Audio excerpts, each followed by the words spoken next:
that he's really able to utilize Donkey to their full, I guess, potential, and he does really well with it in a lot of Donkey Kong's losing matchups, to be honest.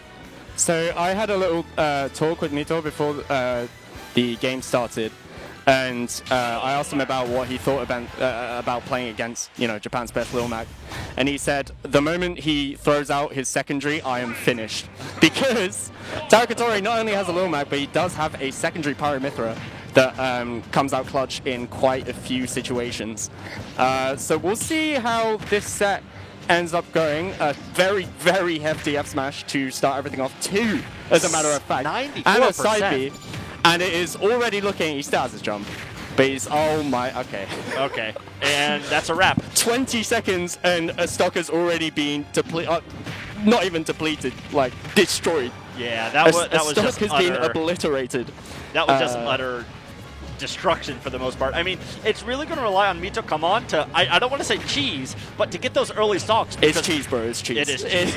I mean, it is what it is. If it's against this character, you've got to rely on playing sometimes a little lame, and you would be excused, because Little Mac, when you let him gain his momentum, it can really get frustrating to play against this character. And Tarakatori, despite having the lead, Mito's actually managed to rack a lot of damage, and that roll read coming out of nowhere puts Mito right back in the game, to be honest. Oh, I love absolutely. that. And using the Nair as a combo breaker. It's kind of like, in this matchup, it's kind of like the battle of the punches. But the only difference is DK only has one punch that has armor, while basically almost all of Mac's punches have armor. So it's kind of who can get their punch off with better spacing, I guess you could say. It happened a little while ago, but I just want to point out that DK is so big that down throw into side B worked as a kill confirm at the ledge, which is so funny. Oh! And a statement made by Tarakatori to open up this set. Yeah, read the neutral get up and just let out the super punch, and I mean, that will kill almost any character from about 20% and on. So even with DK being so heavy, it was just no match, especially with Hollow Bastion not being any help with the smaller blast zones. Japan's best Lil Mac, bro. Do not play with this man. And we'll see if Mito decides to stick with the DK or switch to the Diddy, because if the Diddy comes out, it is Camp City.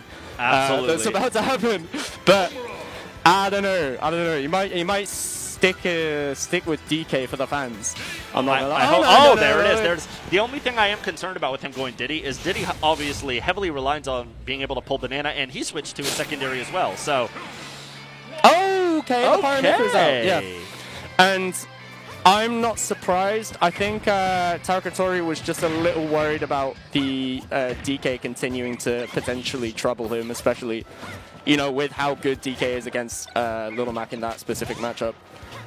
When it comes to the ability to cheese.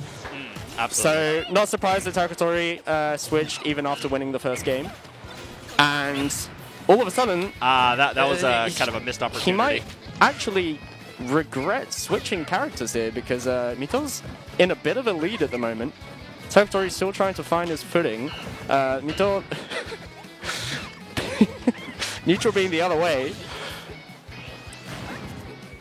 Yeah, the only thing that we can really hope for is, in my opinion, is hoping for a game. I mean, of course, it's early, but hoping for a game 3 and then kind of see if they stick with the same characters, go back to their originals, or just kind of see what happens. I think calls him out with the... He threw that out of nowhere, and what I'm even more surprised by is that he's still alive. Mito Komon barely hanging by the skin of his teeth, but the back air is going to be enough. And Tarakatori does find himself a slight lead. Mito definitely in hot pursuit, though. Doing very well. Okay, he's at 113%. And with Diddy's combos, not quite yet. Probably not enough rage on that one.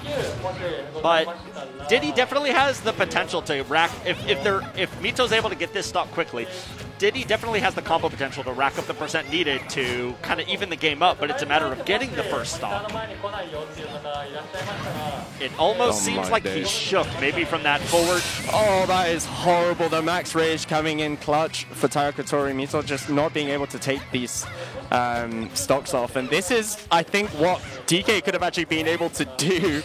I don't think DK would have let Mythra live up until 135 here. Oh, absolutely not. But yeah, Diddy really struggling to find this kill confirm. This should be it. Surely. Okay, very good. Gets him with the up smash. No messing about there. No silly options from you, says Mitokamon, as we find ourselves, well, with a slightly more balanced game, but it's still looking slightly rough, I'm not going to lie. Oh, but Mito's coming in with the combos and just keeps it going.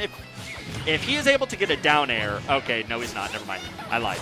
But I was going to say, if he was able to get a down air, that could at this point, there is no recovering for Homokari, or I'm sorry, for Pyra/Mythra at this point. Notice how Pyra's been out for Tarukatori since Mito was at like 40%.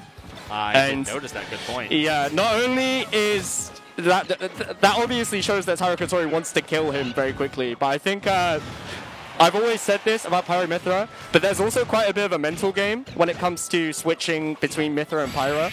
If you're switching to Pyra early like that, it's like it's exuding confidence. It is, absolutely. You're trying to like win the mental game in a sense, and I've always thought that about whenever you're playing against someone that can that you want to really, I guess, overwhelm. Absolutely. Because Pyra is a scary character, man, even if you're like 40, 50. There was one point where, I think it was the first stock where Mito just went flying at like 40 across stage. Yeah, with the forward smash and almost died from across stage. Yeah, I mean, just an incredibly strong character. So I agree. Switching to Pyra early, it kind of puts pressure on your opponent of like, I can kill you incredibly early, so you better play right. Yeah. And then that puts the additional pressure on you. So it お疲れ様でした。せーな。まあさすがタラコトリさんや。いやもう全然。Anyways, but yeah, that was a it was a quite, I don't want to say it was a clean 2-0, but it didn't seem like he struggled really much. It wasn't because he held his own, but that's just like, it's just Tarukatori, isn't it? At the end of the day, that's a proper established player though. Absolutely, and I mean that's the thing. Like Mitokamon, he's incredibly strong. It's not like, oh, it was just a regular O2er. He's really, really, really good. That just kind of just shows how Tarukatori is that strong of a player. It also shows the average level of Samapa, right? Because that's the guy that I see win so many locals as well. That's true. So, that's true. Yeah, it's a good reminder of where we are, I suppose, in a sense. Yeah, I mean. So, most round ones are being concluded here. I see people walking up to the TO desk to announce their results. Something that I'm really interested in watching for round 2 is, I think, according to the seeding, Ashimo, who needs no introduction, and Munekin, who is Japan's probably second best Ryu, are going to meet for winners round 2 if they both win their games. Oh yeah, I saw that. Ashimo, I'm pretty confident. Munekin has to play Dairo, who is a really, really good Game & Watch DDD. Probably opt in for the Game & Watch in that particular matchup. I can't say obviously, but more than likely, yeah. Yeah. So if things go according to seeding, we could see a very weird